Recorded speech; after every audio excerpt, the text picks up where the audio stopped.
Hi everyone. In this video, I wanted to talk about a book I've been writing. This is a work in progress, but I started a few years ago. And in this book, I've tried to talk about how anybody could build a data product.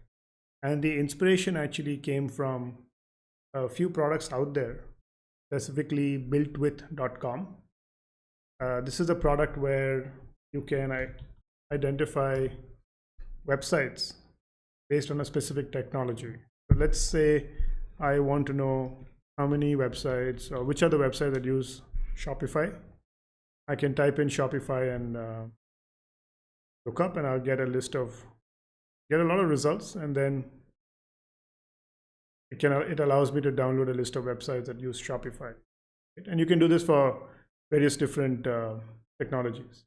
Now, what's interesting is there's a lot of tools like this out there. But many years ago, I read about the fact that this tool was built by an individual, one single person. And he was talked about in a few websites. I think Forbes had an article on him. It was in the kind of article where it talks about an individual, a solopreneur, and with $1 million revenue, SaaS revenue, and so on and so forth. Right? Gary Brewer, Gary Brewer apparently is the single-handedly runs the BuiltWith.com site, and based on some estimates, the site is many $1 million of annual recurring revenue. Outside of that, it was interesting for me to think about how, based on open data, I could do this myself. So I tried doing it, but then I realized maybe I should write a book as well. And when I started writing the book, and I got through 15-16 chapters over the course of a couple of years, and I talk about how what's in the book, that this is not really a tutorial or a way to go from having an idea about doing this and doing it yourself. It's a bit of that, but it's mostly just my experience getting through building some of the data sets, extracting insights from these data sets that are out there, open source data sets. We'll talk about those and how I just enjoyed the journey. This book has some, I would say, autobiographical elements. While I was doing the work to build out a BuiltWith clone, I actually didn't release it or anything of that sort. I was merely interested in playing with the technologies, trying to figure out how to build websites or single page applications, React, some of the UI UX frameworks. How do I crawl the internet? How do I look for information that can tell me how to identify a particular JavaScript technology being used on the website and things like that. So it was mostly a lot of exploration on how to get something like a BuiltWith.com developed. And while I was doing this, I also started dabbling in pen and ink drawings. And well, these are not my paintings. These are paintings that I had got commissioned by somebody I know in Assam. And this was the time when I was trying to also explore art. I did a few drawings myself, and maybe I'll show you later there's a book chapter later. But I also was trying to get real canvas art commissioned based on some interesting fantasy novels or ideas from gaming, and there was GIF art, GIF art that I was interested in. In this book, the interesting thing is that the technical chapters are named after various scientists, and the convention is the way you'd get a Docker container name. That's how I've sort of come across. That's how I've created the chapter names. The ones where it says Awesome Raman, Charming Baba, Dazzling Kalam. These are names of technical chapters, whereas the others are where I'm talking about other things. See, I think the initial aspect of this chapter was to write how I went about creating a data set where I could get information about websites. So if you take a step back, builtwith.com allows you to identify which website uses a particular technology. Or flipping it on the other side, if I type in the name of a technology, I can identify all the websites that use it. So this assumes that I have information about the website and the kinds of technologies that they use. And if I have this information, I can create a way to give users the ability to type a technology name, and I can filter the information, give it back to them, or type a website name, and I can give them a list of technologies. While this data might not be available in a very structured and clean manner, there are various approaches one could take to collect this data. Just right off the bat, you could crawl the internet. And a lot of people actually do this. There are folks who crawl the internet for a variety of reasons. What we are doing is almost competitive intelligence, right? Somebody who's building let's say, a chatbot wants to understand how many websites are using a competing product that also builds a chatbot but has been in business for some time. They would like to know, the market size, the number of websites using it, what kinds of websites use the competitor A versus competitor B, and so on and so forth. And one could just crawl the internet for that. That's one approach you could get into. And this is how you could start. But some of the questions that you may have in the beginning is, how do I actually find a list of websites to crawl? It may not be very easy to find that the list of websites, because there are many. And there are some examples of finding like the top 10,000 websites or the top 100,000 websites I mentioned in the book, where you can find some information around those lines. And then it becomes a bit simpler, where you take one website at a time and then go and crawl it. Well, while the list of sites is solved, you still have to go and crawl the information from the website, right? And this, I think a lot of people use libraries like Scrapy. If you want to execute JavaScript, you could use Headless Chrome using the Puppeteer library, or Selenium. These have been very popular for crawling or actually extracting information from a website. Let's say you have this information now, right?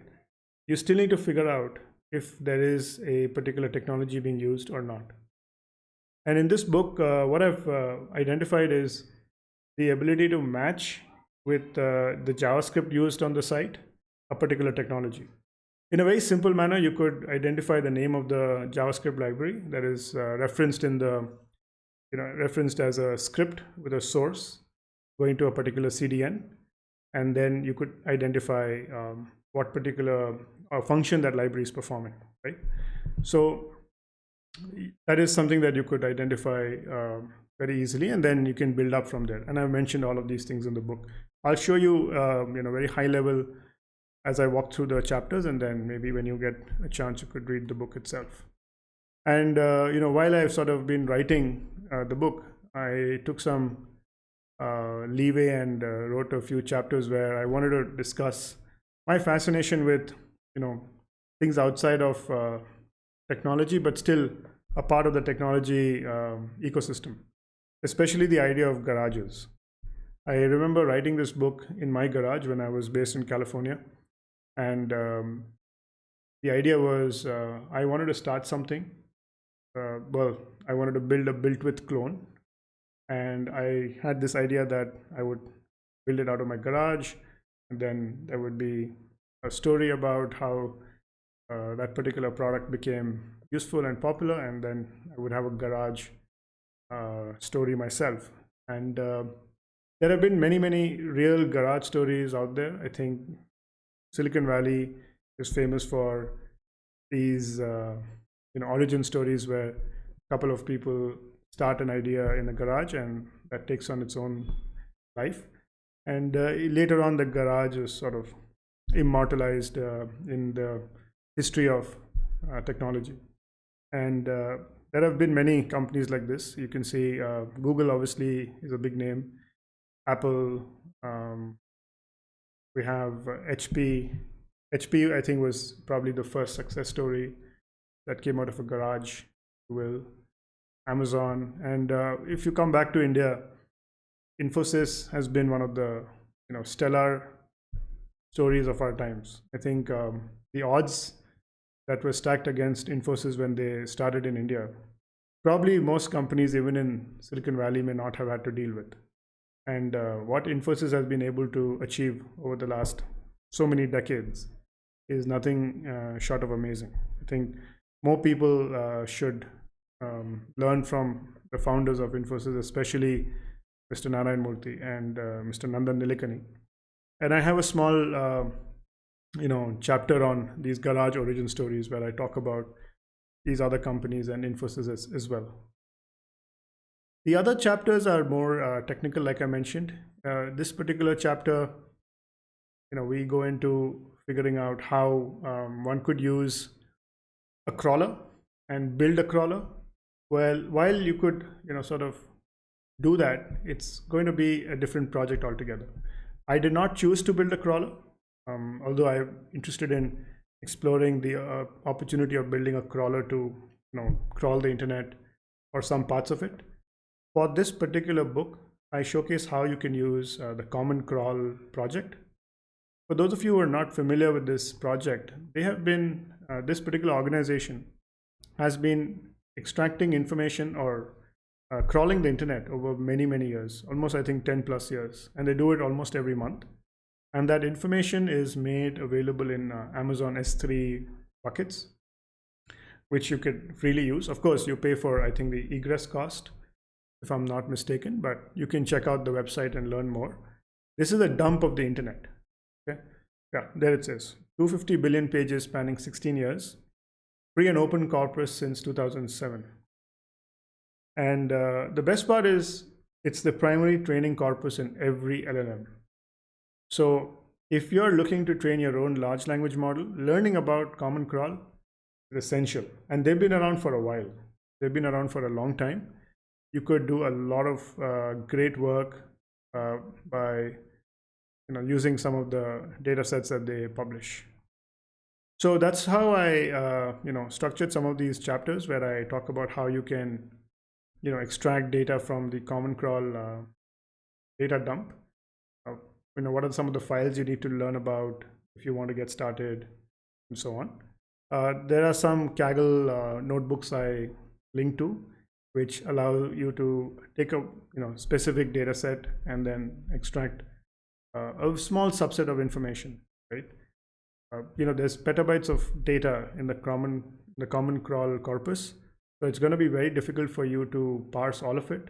Of course, if you are willing to spend some amount of money on maybe running a cluster on Amazon Web Services, you'll be able to get through the entire data set. There's enough and more open source code available up there to do those kinds of things. I link to some of them in the book, and you can check it out. It's very good information to play with. I then also write about, like I said, there's some chapters in this book that are autobiographical in nature. And I talk about how many years ago I started doing some pen and ink drawings. I couldn't get very far. I don't think I was spending a lot of time with it. I may need to pick it up again, but here are some examples of what I tried to do.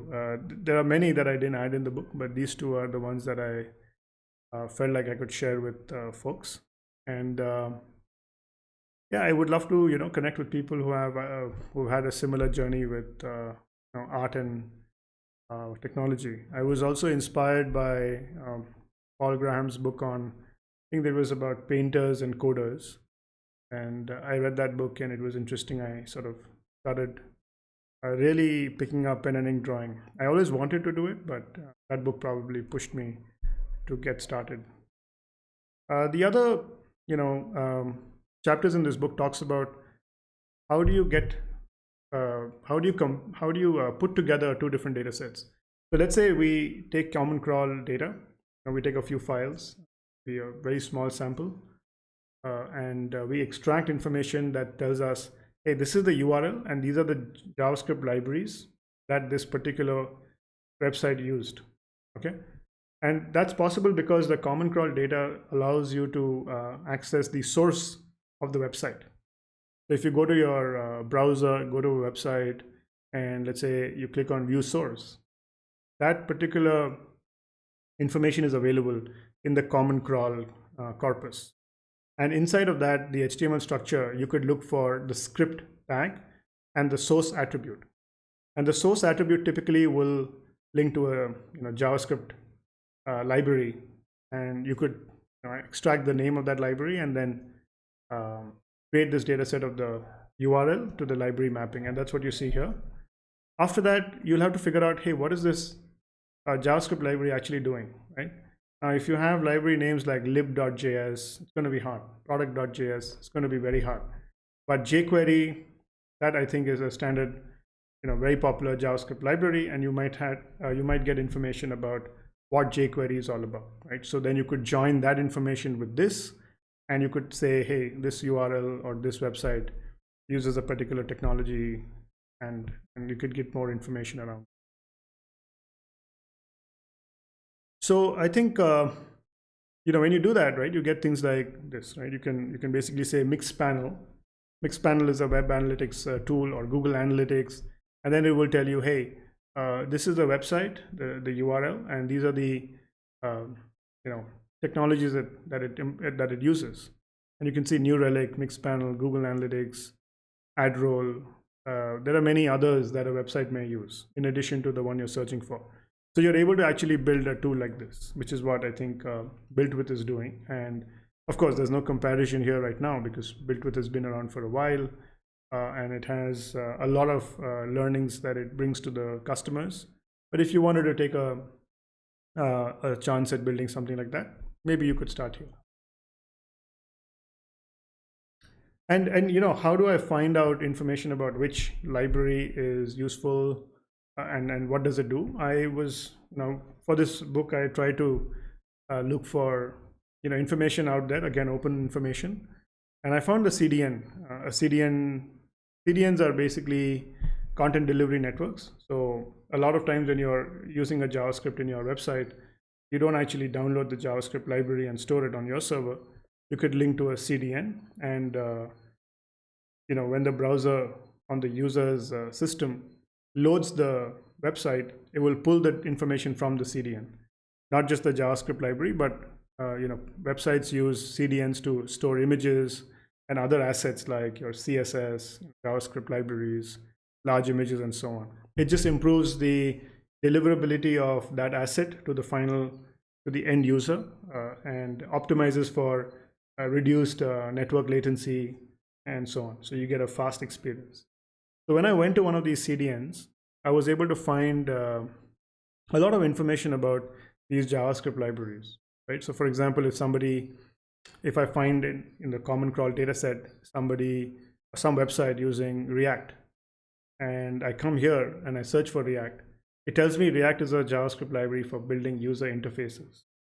So if there's a new competitor to React, let's say Vue or Svelte, and those developers want to identify which websites use React, they could use common crawl information, extract all the websites that use React, and go and reach out to them. That's basically what we're trying to do, right? But what about folks who just want to know, hey, what are different user interface libraries out there and what's their distribution? Then I would need this information. I would need to know that React, the JavaScript library React, is a user interface development JavaScript library. I would need to know the same thing for Vue. I think Vue also is like that, simple, fast, and composable MVVM for building interactive interfaces. So if I were to compile all of this information together, I could say, hey, the distribution of user interface libraries out there is React is 70%, Vue is 10%, so on and so forth. And that's very good information to learn from, right? Maybe for a new developer, it would be interesting to say, hey, I want to invest more time in learning React, but I will at least figure out what Vue is doing. Maybe they're an up and coming framework, so I'll try to learn more about these two. And the book goes into some of these aspects. Like I was mentioning, you can extract from the CDN.js GitHub repository information around the JavaScript library and its description. right? You could extract a lot more details, and the book has information about how you can extract not just the description, but also the authors, tags, and so on. But for the sake of the book, I only extracted JavaScript library name and description. So once you basically go through all of that, right, you can finally create clusters, right? And I'm using BuiltTopic, which is a very, very popular library, the Python world, that takes in information, textual information, reviews. It could be reviews, it could be descriptions of JavaScript libraries, it could be website descriptions, it could be anything really, and it clusters it to identify different sort of groupings, right? So clustering allows you to identify patterns in your data, and it's very useful if you want to, do the things that I'm trying to do here. For example, when I cluster the JavaScript libraries, you can see I get many clusters, but I'm visualizing only the top 10, and the clusters actually are around libraries that are doing similar things, right? They have a similar purpose. For example, the second topic here, topic 1, tells me that these libraries that fall under topic 1 are all about date, time, sort of date picker, time, moment.js. Moment.js is a very popular JavaScript library to handle date and time. You could go to topic 4. It's all about, these libraries are all about scrolling and managing scroll bars and so on. Topic 7 is interesting. It's to drag and drop and tables. So it has a mixture of libraries that focus on dragging and dropping and tables and sorting and things like that. So that's pretty interesting. You could also look at the scores. When you use BuiltTopic, these are some of the things you could do. This is from obviously a screenshot from a Jupyter notebook, but otherwise you could run it in Jupyter Notebook or Kaggle notebooks, Colab notebooks, same thing. Yeah, and like I said, you get a chance to with BuiltTopic cluster the information that you have, and then each cluster can be derived or can be ascribed a name. So like I said, some of the clusters are date related JavaScript libraries, some are related to framework and CSS or styling and so on. You could then identify these topics and label each JavaScript library with that topic. So then what you get is you have, obviously, you can see this is the name of the library, the JavaScript library. I've identified some sample URLs in which this library appears. This is from Common Crawl. Okay. From the CDN.js information, I'm able to get the description of this library, which says a lightweight JS library for number, money, and currency formatting. And after doing BuiltTopic, I'm able to identify the topic name for this particular library, right? And there could be many libraries that will fall under that particular topic cluster, like we saw. So it'll be interesting for me to find out the different kinds of libraries that help with currency, formatting. Of course, these topic names can be improved, but it will also help me find out what are the various websites using currency formatting, for example, right? So there's a developer who's building a much better experience of currency formatting, let's say.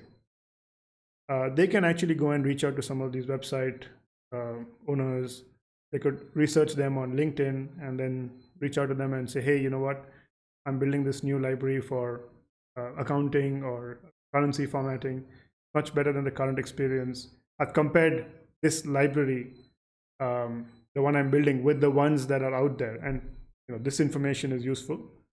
Accounting.min.js. The new library developer can actually list out the different features in accounting.min.js and say how much better is their library. So it's obviously a much better pitch to send to somebody than saying, hey, I have a new library, why don't you check it out? And yeah, this is it from where I have developed the book. I'm continuing to write more chapters where you could learn how to integrate an LLM into the book or into a part of what I mentioned in the book, and so on. Go give it a read. It's like I said, there are some autobiographical elements. You could skip that if you're not interested, but some of those were interesting experiences in my life.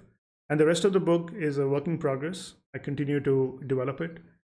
And if there's anything specific that you'd like to see, please leave me a comment in this video. And the book itself, I will link to in the YouTube video description.